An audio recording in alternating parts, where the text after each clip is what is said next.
नमस्कार दोस्तों, भारत एक सोच देख रहे हैं आप। क्या ईवीएम को हैक किया जा सकता है? क्या ईवीएम में कुछ घालमेल है? क्या ईवीएम में खेल करके चुनाव जिताए और हराए जा रहे हैं? आखिर क्यों विपक्ष चुनाव होने के बाद बार बार ईवीएम पर सवाल उठाता रहा है? इन सभी सवालों का विश्लेषण आज हम अपने इस वीडियो के जरिए करने जा रहे हैं। बने रहिए हमारे साथ। दोस्तों, अभी हाल ही में देश में हुए विधानसभा चुनाव के बाद कांग्रेस पार्टी ने एक बार फिर से ईवीएम पर सवाल उठाए।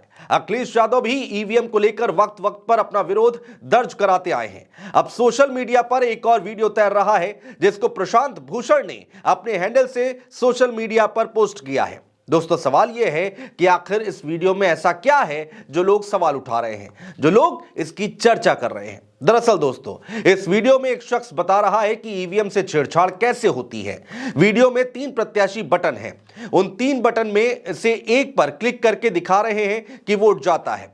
पर्ची भी आती है, लेकिन पर्ची कटती नहीं है। वीवीपैट मशीन पर ब्लैक स्क्रीन पर साइन दिखाई देता है और फिर स्क्रीन काली हो जाती है। फिर जब दूसरा वोटर भी उसकी सिंबल पर वोट डालता है तो लाइट जलती है और उसे भी वही पर्ची दिखाई देती है जो पहले वाले वोटर को दिखी थी। दरअसल पर्ची कटी ही नहीं थी और फिर स्क्रीन ब्लैक हो जाती है। इसी तरह 2 वोटर्स को जो एक ही जगह वोट देते हैं, उनमें से वोट सिर्फ एक का ही जाता है, दूसरा वोट किसी दूसरे सिंबल पर चला जाता है। इस वीडियो को प्रशांत भूषण ने शेयर करते हुए लिखा, खुद देख लीजिए किस तरह से ईवीएम और वीवीपैट मशीनों में छेड़छाड़ हो सकती है। सिंबल लोडिंग के समय जो प्रोग्राम डाला जाता है, उस समय इस तरह से किया जा सकता है। इसीलिए ज्यादा देश और बांग्लादेश भी वापस पेपर वॉलेट की तरफ चले गए। पहले भाजपा के लोग भी पेपर बैलेट की मांग करते थे, अब सत्ता में आने के बाद क्यों बदल गए? वीवीपैट मशीन का कांच काला क्यों कर दिया गया? ये सवाल उठाया है प्रशांत भूषण ने। दोस्तों, इससे पहले टेलीकम्युनिकेशन इंजीनियर सैम पित्रोदा ने कहा था कि अभी भारत में इस्तेमाल की जा रही ईवीएम कोई स्टैंड अलोन मशीन नहीं है। उनका कहना है कि इसमें समस्या पैदा हुई जब वीवीपैट मशीन को ईवीएम से जोड़ा गया। उन्होंने कहा, वीवीपैट हार्डवेयर और सॉफ्टवेयर से मिलकर बना एक अलग उपकरण है। तो दोस्तों, इन दिनों ईवीएम को लेकर पूरे देश में हो हल्ला मचा हुआ है। चारों तरफ सिर्फ और सिर्फ ईवीएम की ही चर्चा हो रही है। आइए दोस्तों, अब ईवीएम की थोड़ी और गहनता से पड़ताल करते हैं, थोड़ा और रिसर्च करते हैं। सबसे पहला सवाल दोस्तों यह है कि ईवीएम बनाता कौन है? ईवीएम को 2 सरकारी कंपनियां बनाती हैं। पहली कंपनी है बेंगलुरु में, जिसका नाम भारत इलेक्ट्रॉनिक्स लिमिटेड, और दूसरी है हैदराबाद में, जिसका नाम electronic corporation of India limited है। तो दोस्तों, ईवीएम जो है वो सरकारी कंपनियां बनाती हैं और ईवीएम को रक्षा मंत्रालय और परमाणु ऊर्जा मंत्रालय की सरकारी कंपनियों के से जो जुड़े इंजीनियर हैं वो बनाते हैं। अब दोस्तों, सवाल मन में यह भी आता है कि क्या ईवीएम में गड़बड़ी की जा सकती है?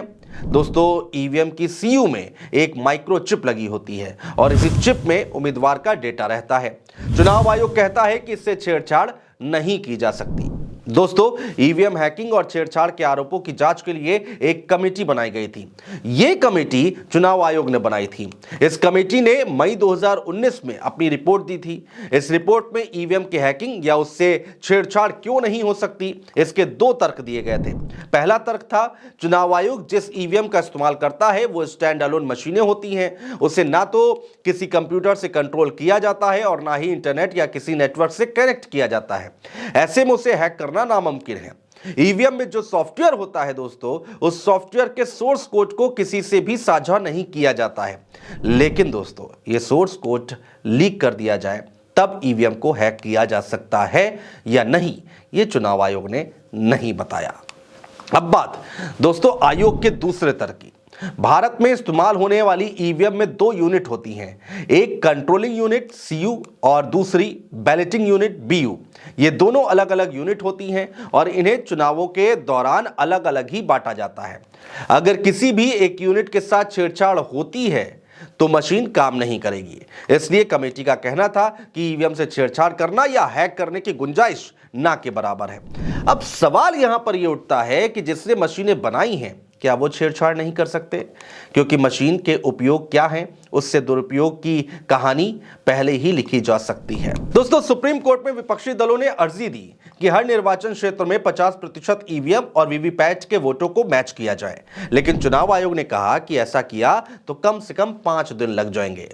दोस्तों, चुनाव आयोग को इस बात की चिंता नहीं कि निष्पक्षता बनी रहे। चुनाव आयोग ये कहकर टाल जाता है कि इसमें टाइम लगेगा। तो दोस्तों, ईवीएम को लेकर पूरे देश में बहस हो रही है, लेकिन इसमें कोई भी बीच का रास्ता निकलता नहीं दिखाई दे रहा। या यूं कहें कि विपक्ष ईवीएम को लेकर हो हल्ला करता रहे, लेकिन किसी के कानों में जूं तक नहीं रेंगेगा। बहुत शुक्रिया दोस्तों।